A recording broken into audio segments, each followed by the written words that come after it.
Not constant. ठीक है, दो अलग अलग शब्द हम लोग यूज करें अभी। तो कांस्टेंट मतलब लिमिटेशंस, दबाव, जो कमी है उसको कैसे मैनेज करें।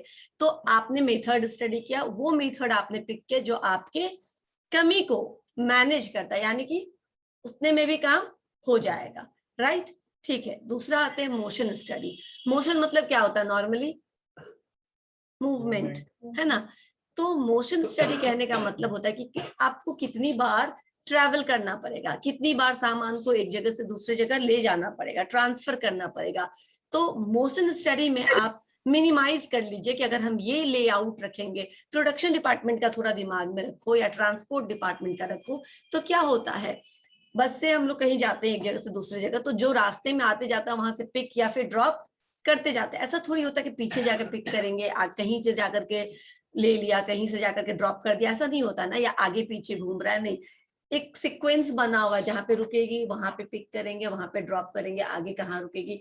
ये सारा मोशन स्टडी हुआ ताकि आपको डुप्लीकेशन ऑफ वर्क नहीं करना पड़े, एक ही काम को करने के लिए 4 बार चक्कर ना लगाना पड़े। जैसे रंगोली में कोई रंग कम हो गया तो वापस से पटना सिटी जाओ और लाओ, it will be very hectic task.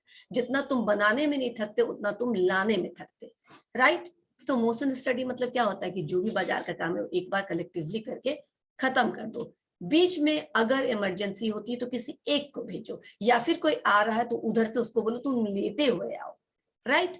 हम भी मैनेज करते हैं, कम से कम मूवमेंट हो, क्योंकि मूवमेंट में tear and wear and tear होता है। सामान भी हम कभी लाते हैं, मान लो कभी घर में क्या, कभी घर में गोदरेज आया, फ्रिज आया, या कोई ऐसा हेवी चीज आया जिसको हम बार बार एक जगह से दूसरी जगह नहीं रख सकते, तो क्या करते हैं, उसका प्लेस पहले से खाली कर देते हैं, क्या लगवाना है, क्योंकि उस समय जो लेकर के आएगा वो उस जगह पे उसको लगा देगा, रख देगा। अदरवाइज हमको खुद से करना पड़ेगा, और उसमें भी घिसने का, ठीक है ना, गिरने का, चोट लगने का, टूटने का, स्क्रैच होने का डर रहता है हमेशा। तो वियर एंड टियर होता है मूवमेंट के साथ।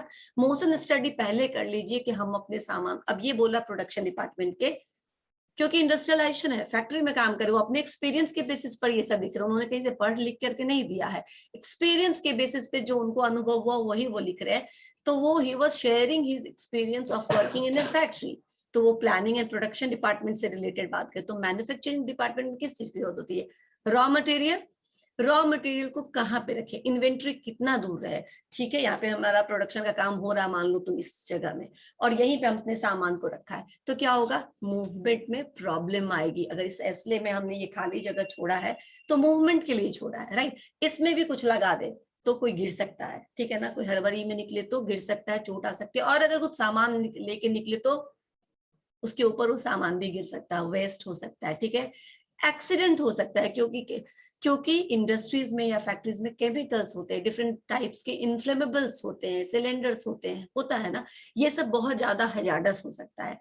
तो आप कैसे सामान को कहाँ पे इन्वेंट्री करें, बहुत दूर रहेगा तो ट्रैफिक, जो ट्रांसपोर्टेशन का कॉस्ट होगा वो बहुत ज्यादा हो जाएगा, राइट। आपका हो सकता है प्रोडक्शन टाइम आपको रोक के रखना पड़े, बढ़ जाएगा, क्योंकि जब तक आया नहीं है सामान तब तक वेट करो, राइट, तो वो टाइम आपका बढ़ेगा।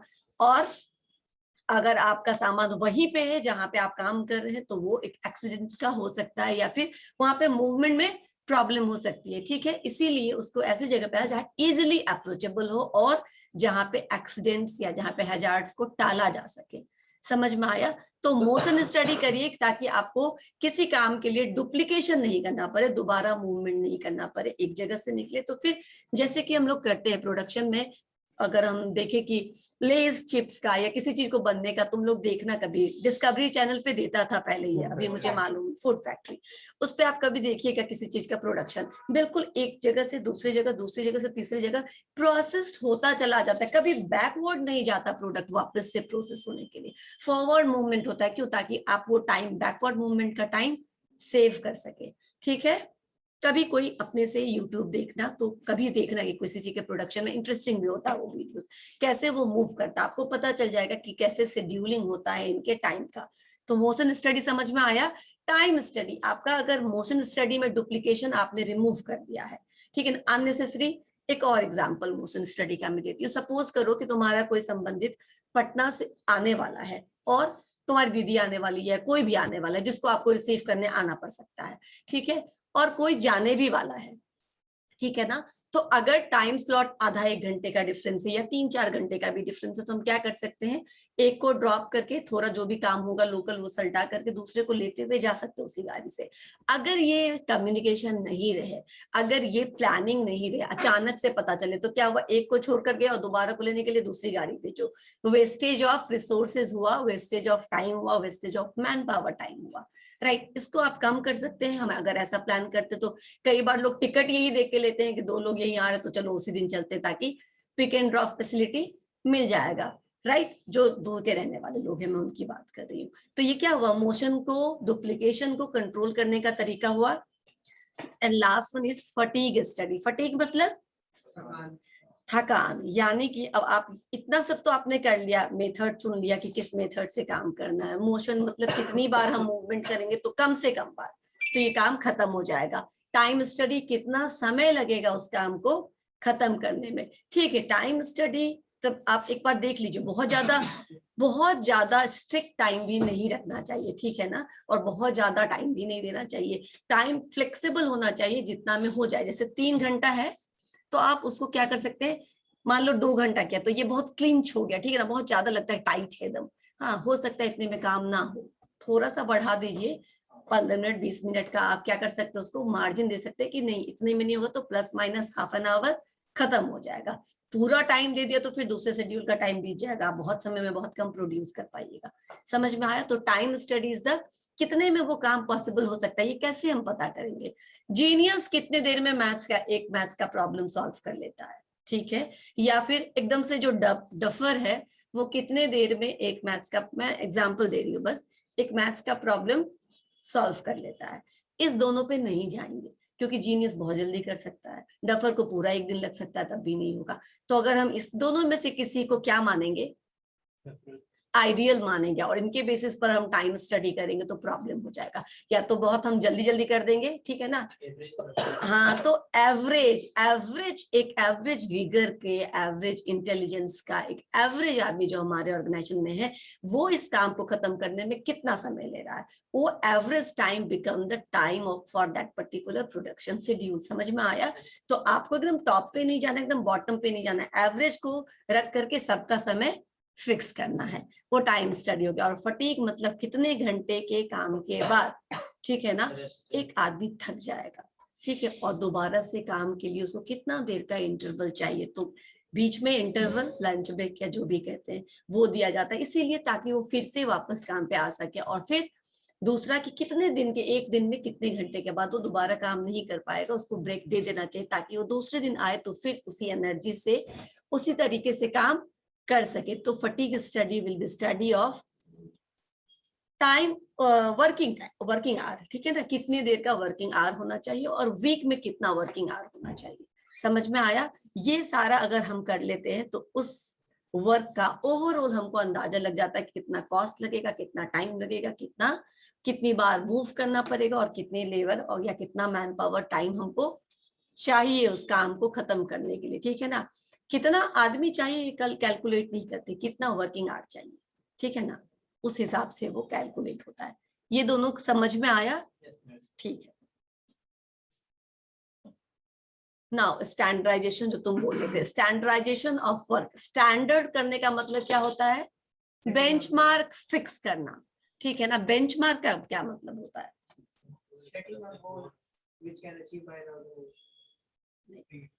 नहीं, बेंचमार्क स्टैंडर्ड को बोलते हैं। सेटिंग ऑफ गोल्स तो क्वालिटी भी नहीं, हाँ ठीक है, क्वालिटी भी आप बोल सकते हैं। स्टैंडर्ड मतलब कैसे, सरफेस वर्क करते हैं।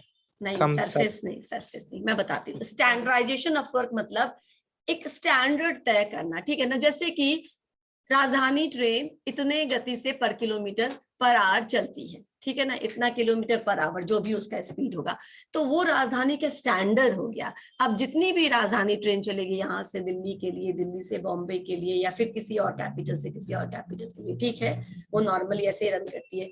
तो एक का स्टैंडर्ड तय कर लिया तो सबके लिए वही गति फिक्स हो गया, राइट। अब सारे ट्रेन का अलग अलग स्टैंडर्ड है, लेकिन they have to follow their standard जो उन्होंने फिक्स किया है। ये स्टैंडर्ड समझ में आया तुम्हें। अब मैंने टाइम के सेंस में बोला, एक स्टैंडर्ड का सेंस और बता देते हैं।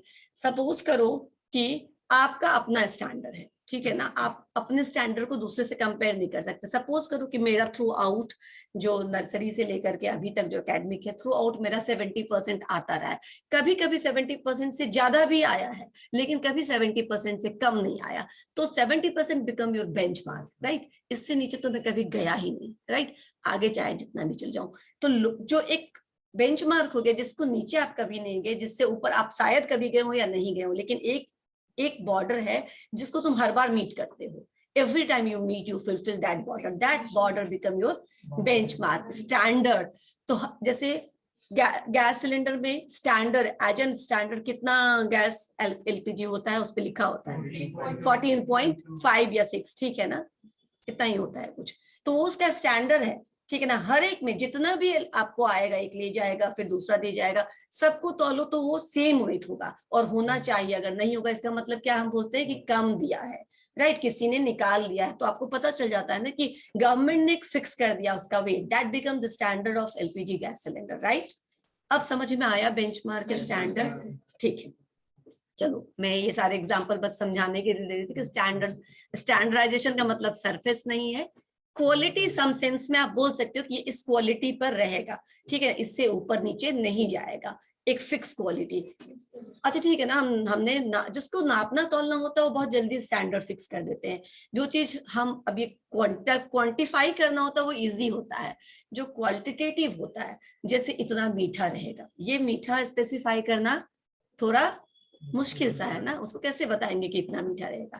दैट मीन्स इसका भी मेजरमेंट है कि इतने स्वीट्स बनाने के लिए इतना केजी हमने चीनी लिया, तो every time whenever you repeat our process, इतना ही, इतना के मात्रा में इतना जाएगा, और बढ़ाएंगे तो उसी प्रोपोर्शन में हम चीनी भी बढ़ाएंगे। That becomes standard, that follow standard, ठीक है ना। तो आप हरी लाल का जलेबी किसी भी दिन खाइए, एक ही जैसा लगेगा, हर दिन टेस्ट बदलता है, एक ही जैसा लगता है, बिकॉज दे फॉलो सर्टेन, किसी का भी दे फॉलो सर्टेन स्टैंडर्ड। तुम एग्जाम्पल पे फोकस करो, ठीक है ना।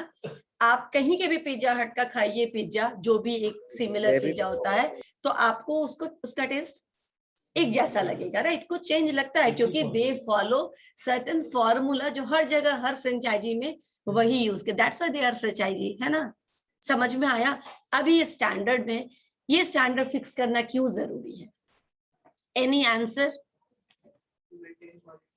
To maintain quality. और कुछ? ठीक है, अब खाने पीने से निकलो।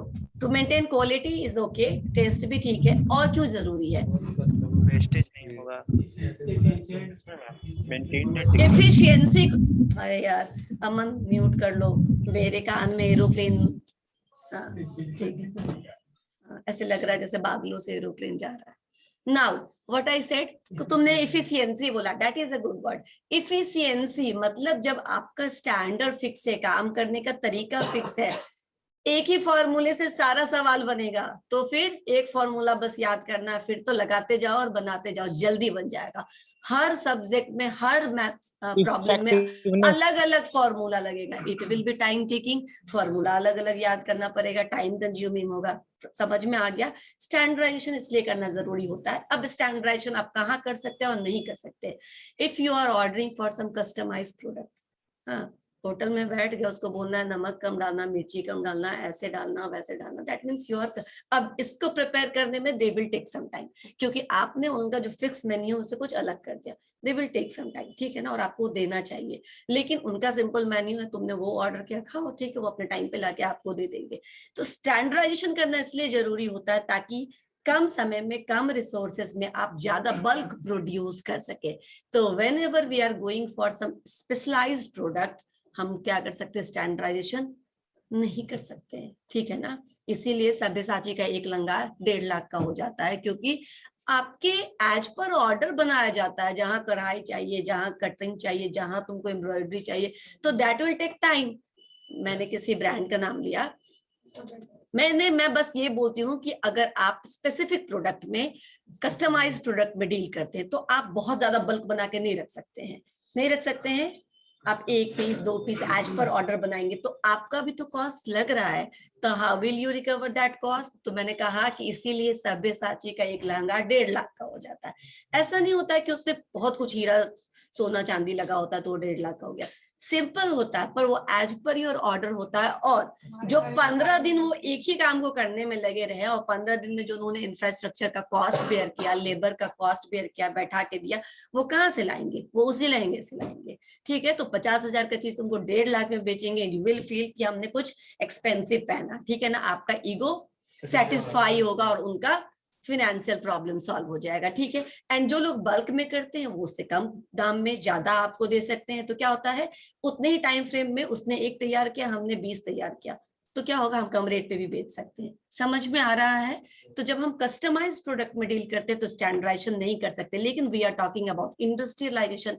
इंडस्ट्रियलाइजेशन मतलब fulfilling the needs of market. ठीक है ना, मार्केट का डिमांड बढ़ा हुआ है, तो यहाँ पे आप एकदम 1-2 करोगे, 1-2 बनाओगे और बेचोगे तो काम नहीं चलेगा। आपको बल्क प्रोडक्शन करना पड़ेगा टू गेन एडवांटेज, और उसको बोलते हैं economy of cost. Economy of cost मतलब उतने ही समय में, उतने ही इलेक्ट्रिसिटी बिल में, उतने ही रिसोर्सेज में, उतने ही मैन पावर में आपने 10 यूनिट और प्रोड्यूस कर लिया, तो 10 यूनिट का दाम तो बचा ना, उसी में आ जाएगा, उसी में कैलकुलेट हो जाएगा। आप समझ रहे हो? जब बाजार से हम 1-2 आइटम लेने जाते हैं, ठीक है ना, एक सामान लेना है, 5 किलो लेना है, 10 किलो लेना है, और जब हमको बाजार से बल्क में परचेज करना है तो मंडी जाते हैं। मंडी में क्यों जाते हैं? सस्ता मिलता है, होलसेल रेट में मिलता है। अब समझ में आ रहा है स्टैंडर्डाइजेशन? तो उस समय उन्होंने कहा था कि स्टैंडर्डाइजेशन करना जरूरी है, क्योंकि आप बल्क में करेंगे प्रोडक्शन, और बल्क में जब आप प्रोडक्शन करेंगे तो आपको इकोनॉमी हाँ, आपको इकोनॉमिक कॉस्ट पे आप उतना ही प्रोड्यूस कर सकते हैं जितना कोई 1-2 कर रहा है ज्यादा। तो आपका क्या होगा, बचत होगा, और आपको क्या होगा, प्रॉफिट बढ़ेगा। राइट, तो इसीलिए स्टैंडर्डाइजेशन ऑफ वर्क करना जरूरी है, ताकि स्पीड काम में बढ़ाया जा सके, बल्क में प्रोड्यूस किया जा सके, और उस पर आपको प्रॉफिट ज्यादा से ज्यादा मिल सके। ठीक है ना? ठीक है, इस पॉइंट को और एक्सप्लेन करने की जरूरत है या समझ में आ गया? ठीक है, साइंटिफिक टास्क प्लानिंग। ठीक है ना, 4th पॉइंट है, इसमें हम टेक्निक्स पर है। Scientific task planning. Scientific task planning का क्या मतलब हो गया? अब नॉर्मली साइंटिफिक टास्क प्लानिंग दिया है, planning is always in advance, that why it said scientific task planning. लेकिन प्लानिंग तो हमेशा इनिशियल है, फर्स्ट स्टेप है ही मैनेजमेंट का। बिना प्लानिंग के आप काम कैसे शुरू कर सकते हैं? बीच बीच में प्लानिंग नहीं करते चलोगे, क्या डिजाइन बनाना है, क्या कलर बनाना है, पहले सोचा था तुम लोगों ने, या बीच में कुछ चेंज किया? नहीं ना, ऑलरेडी प्लान है दिमाग में, हर एक टीम मेंबर के क्लियर है कि what to draw, how to do, which colour combination is required to be use, और कितने टाइम फ्रेम में हमको खत्म कर देना है। सब कुछ फिक्स था आपके दिमाग में। तो ये होता है, काम टेक ऑन करने से पहले you are sure about everything, आगे कैसे बढ़ना है। इससे क्या होता है, क्लैरिटी होता है, आपको किसको क्या काम देना है, कहाँ से क्या काम लेना है। तो प्लानिंग में मैंने पहले भी क्या क्या क्या आंसर होता है प्लानिंग में? Planning part is answering how many questions?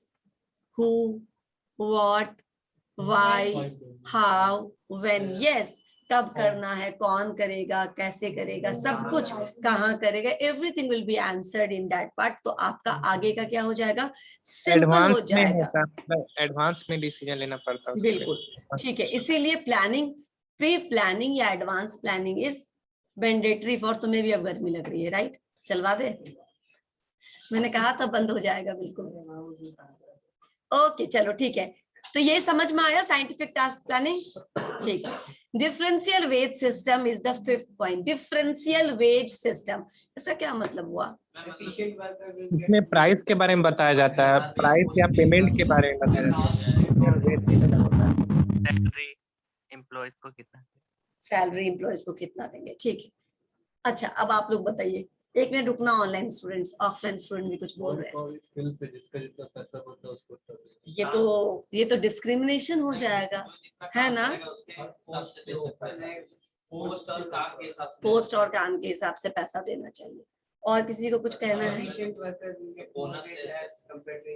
Ma'am अलग अलग प्रोडक्शन के बेसिस पे मैम पेमेंट का मैम फिक्सेशन होता है कि कौन किसको क्या, मतलब डिफरेंट पेमेंट। मतलब देखो अब मैं बताती हूँ, हर किसी के लिए अलग अलग आप सैलरी नहीं तय कर सकते हैं, ठीक है ना, वो डिस्क्रिमिनेशन हो जाएगा।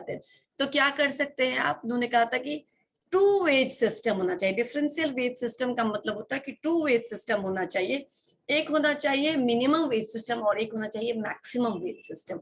मैक्सिमम वेज सिस्टम, अब बिल्कुल सही हो तुम लोग, मैक्सिमम वेज सिस्टम वैसे एम्प्लॉयज के लिए जो कम समय में ज्यादा से ज्यादा प्रोडक्शन करें। तो you should have to benchmark, ठीक है ना। एक है कि पूरे दिन में 8 घंटे के काम में जिसने, एक एग्जांपल दे रही हूं मैं, 8 घंटे में जिसने 100 यूनिट प्रोड्यूस किया और 8 घंटे में जिसने 50 यूनिट प्रोड्यूस किया, ठीक है। तो एक को क्या मिलेगा, मैक्सिमम वेज रेट। वो हर एक एम्प्लॉय जो अपना बेंचमार्क को टच कर जाता है या उसको क्रॉस कर जाता है, he will get from the maximum wage rate के हिसाब से उसको सैलरी दीजिए।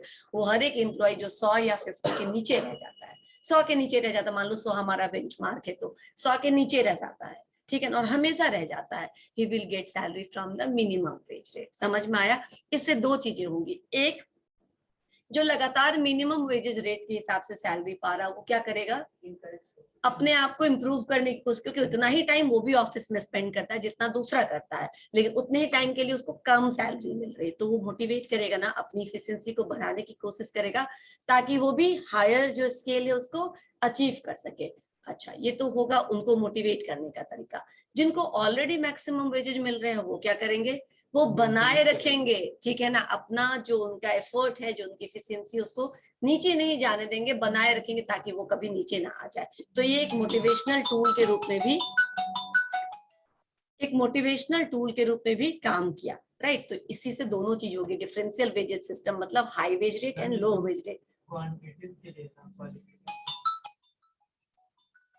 ठीक है, एक सेकंड। क्वांटिटेटिव तुमने कहा जहां पे हम क्या कर सकते हैं, जहां पे हम मेजर कर सकते हैं, वहां के लिए तो बहुत आसान हो गया। अच्छा, जो क्वालिटेटिव है उसको, जिसके काम की क्वालिटी, बिल्कुल है। अब देखो हमारा क्या, हमारा काम मेजर हो सकता है, नहीं हो सकता है, ठीक है ना। तो हमको किस बेसिस पे दिया जाए, तो जो अपना मंथली, मान लो जो भी टारगेट दिया गया, इतने क्लासेस का, एग्जामिनेशन का, कॉपी चेक करने का, रिवीजन करवाने का, क्विज लेने का, व्हाटएवर, ठीक है ना, कुछ अपना वो होता है ना क्वालिटेटिव में भी, वो सारे कुछ फुलफिल कर लेता है मैक्सिमम वेज रेट से, और जो उसमें एक दो पॉइंट रह जाता है उसको मिनिमम वेज रेट से। लेकिन फिर से मैं तुम्हें याद दिला दूं कि एफडब्ल्यू टेलर ने अपने एक्सपीरियंस के बेसिस पर मैनेजमेंट थियरी दिया था, और उनका थियरी प्योरली बेस्ड है planning, production and manufacturing factory के ऊपर, ठीक है ना। तो आप इसको जब भी पढ़ते हैं तो प्रोडक्शन को दिमाग में रख करके पढ़िए, क्योंकि he talk everything about the those factory और industries which busy in manufacturing, right. इसको आप जनरलाइज नहीं कर सकते। क्लियर हो गया, ठीक। Differential wage system is clear. Maximum and minimum wage rate, one who always achieve or crosses the benchmark will get from the maximum wages या high wages rate के हिसाब से, and one who always below the benchmark will get salary from the minimum wage rate, right। अब अलग अलग या position के हिसाब से या पोस्ट के हिसाब से सैलरी नहीं है यहाँ पे, इफिशियंसी के हिसाब से है, and that also only two types, two variations। clear, ठीक है। मेंटल रिवॉल्यूशन आपको ऑलरेडी पता है, इसको ज्यादा एक्सप्लेन करने की जरूरत नहीं है। मेंटल रिवॉल्यूशन मतलब जो हमने कोऑपरेशन में पढ़ा था कि मैनेजमेंट को एंड वर्कर्स को मेंटल लेवल पे अपने अंदर ये चेंज लाना पड़ेगा और समझने की कोशिश करनी पड़ेगी कि we are not competing entities, we are collaborative, ठीक है ना, वी आर कॉम्प्लीमेंट्री। हम एक दूसरे का साथ देने के लिए यहाँ है, ना कि एक दूसरे से कॉम्पीट करने के लिए। That is what mental revolution means. आपके अपने सोचने के तरीके को बदलना पड़ेगा। समझ में आया। मेंटल, अगर वो सब लोग ऐसा माइंडसेट चेंज करते हैं तो वो एक तरह से रिवॉल्यूशन के रूप में आ जाएगा, क्रांति के रूप में हो जाएगा, and then the result will be far fulfilling than whatever we are getting right now. ठीक है, ये हो गया तुम्हारा साइंटिफिक मैनेजमेंट खत्म। क्या याद रहेगा, क्या भूल जाओगे?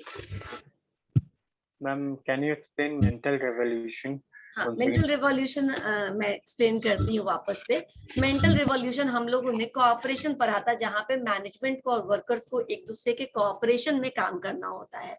तो Taylor said about mental revolution that means की change in the mindset of both the parties, labour as well as employers या मैनेजमेंट। कैसा चेंज? तो ऐसा मत समझिए कि वर्कर्स जो है वो हमारा कॉम्पिटिटर है, या वो जानबूझ करके काम नहीं करता या प्रोडक्शन स्लो करके चलता है ताकि हमारा प्रॉफिट खत्म हो जाए। और मैनेजमेंट भी ऐसे नहीं सोचे कि जो वर्कर्स हैं वो नहीं, और वर्कर भी ऐसा नहीं सोचे कि मैनेजमेंट बिल्कुल एक्सप्लॉइट करता है, पैसे नहीं देता है। तो एक ऐसे म्यूचुअल कंसेंट या म्यूचुअल पॉइंट पर आए जहां पे दोनों एक दूसरे को सपोर्ट करें, ठीक है ना, दोनों एक दूसरे के साथ मिलके काम करें ताकि जो प्रॉफिट है उसको बढ़ाया जा सके, और उस प्रॉफिट में भागीदारी वर्कर्स की भी होनी चाहिए, ठीक है ना। अगर बेहतर करेगा ऑर्गेनाइजेशन तो the benefit goes to workers as well as management, ठीक है, दोनों का भला होगा। तो ये हम कर सकते हैं। समझ में आया मेंटल रिवॉल्यूशन? मैम क्या जाते equal mindset workers and the employers means ये कहना चाह रही है इक्वल माइंडसेट? इक्वल माइंडसेट नहीं, पॉजिटिव माइंडसेट बोलना चाहिए। इक्वल नहीं हो सकता है। Worker should have positive attitude towards their employer, employer should have positive attitude towards their employee. समझ में आया?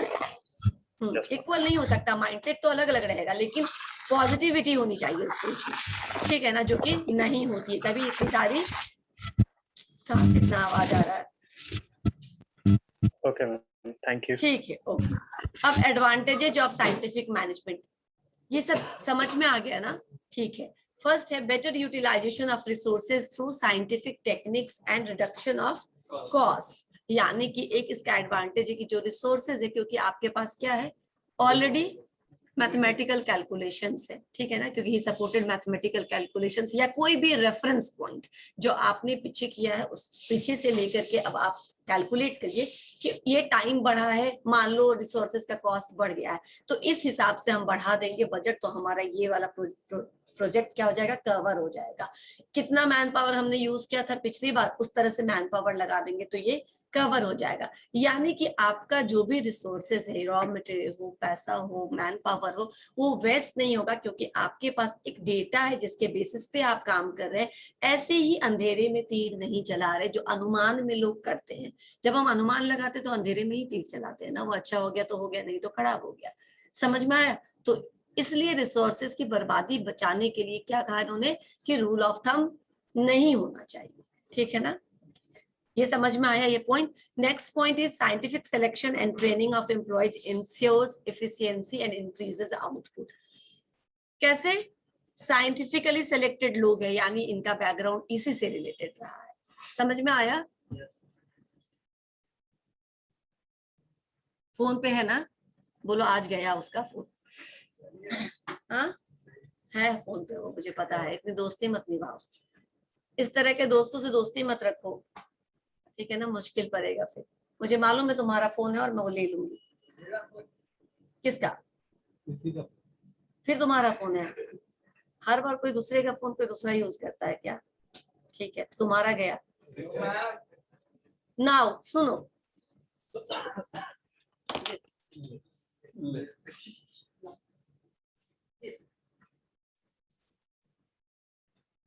मैं हर बार ये बोलती हूँ नहीं करना, और आज वापस भी नहीं दूंगी। ओके, तो फिर हम अब आगे बढ़ते हैं। दूसरा पॉइंट क्या था?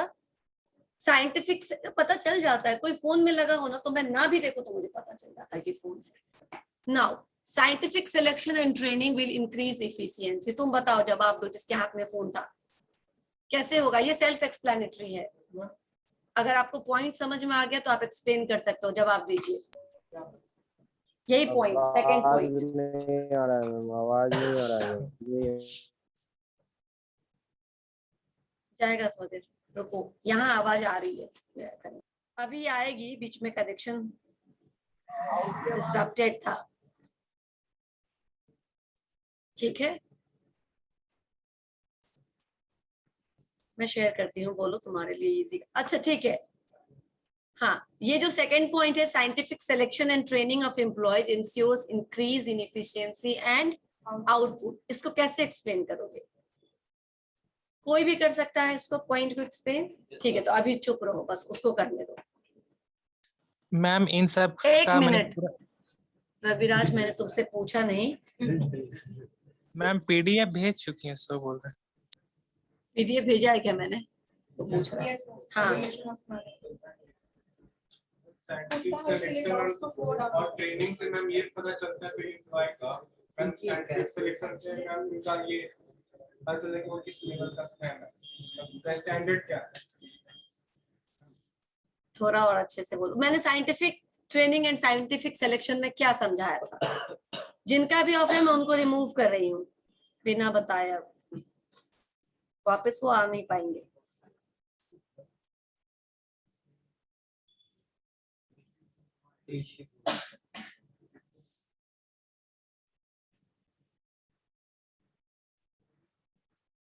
वीडियो ऑन नहीं है, अगर ऑन भी है तो इतना अंधेरा करके कौन ऑन करता है?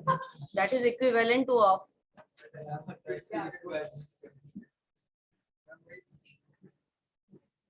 क्या नहीं वो अच्छा उसको मैंने एडमिट कर लिया क्या? कौन थी बताना फिर से कर।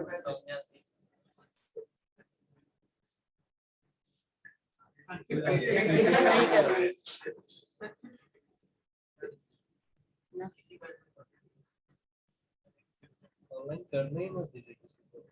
ऐसे नहीं कर सकते आप, there are certain things।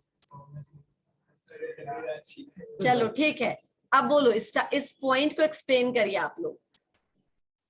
Scientific selection and training of employees, इसको कैसे एक्सप्लेन कर सकते हो? मैं बोली कि ये सेल्फ एक्सप्लेनेटरी है ये पॉइंट। कोई भी सर्टेन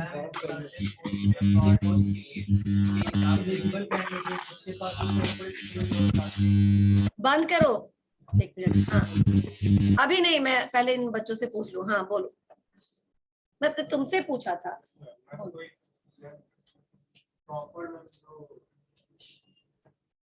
किसी स्पेसिफिक काम के लिए उस एम्प्लॉय को उसका ट्रेनिंग प्रॉपर होना चाहिए साइंटिफिक के हिसाब से।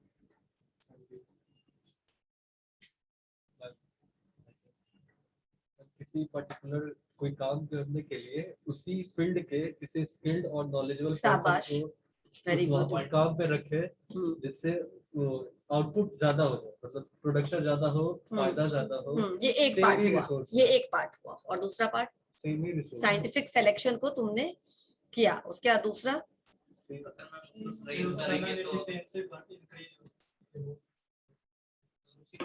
ट्रेनिंग देंगे। मतलब सिंपल था, क्या नाम है तुम्हारा?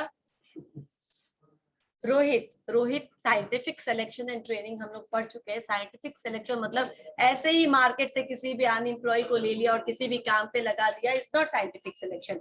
अगर हमको फिनेंस के लिए चाहिए ग्रेजुएट चाहिए या फिनेंस के काम के लिए चाहिए तो आप फिनेंस ग्रेजुएट से लाइए, या फिर जिनका सेम एक्सपीरियंस रहा है, जो काम कर रहे हैं कभी उसी बैकग्राउंड पे, उनको लाइए। आपको क्या होगा, already trained employee, already skilled employee आपको मिलेंगे जो आपको ज्यादा एज देंगे, ठीक है ना, जो आपके प्रोडक्शन की स्पीड को बढ़ाएंगे। ज्यादा सिखाना नहीं पड़ेगा, ज्यादा ट्रेनिंग नहीं देनी पड़ेगी उनको, ज्यादा उनके ऊपर टाइम या सुपरविजन नहीं आपको देना पड़ेगा। तो ये आपका टाइम सेव हुआ, सुपरवाइजर का टाइम आप सेव कर रहे हैं तो कॉस्ट सेव कर रहे हो, किसी और काम पे लगाया जा सकता है।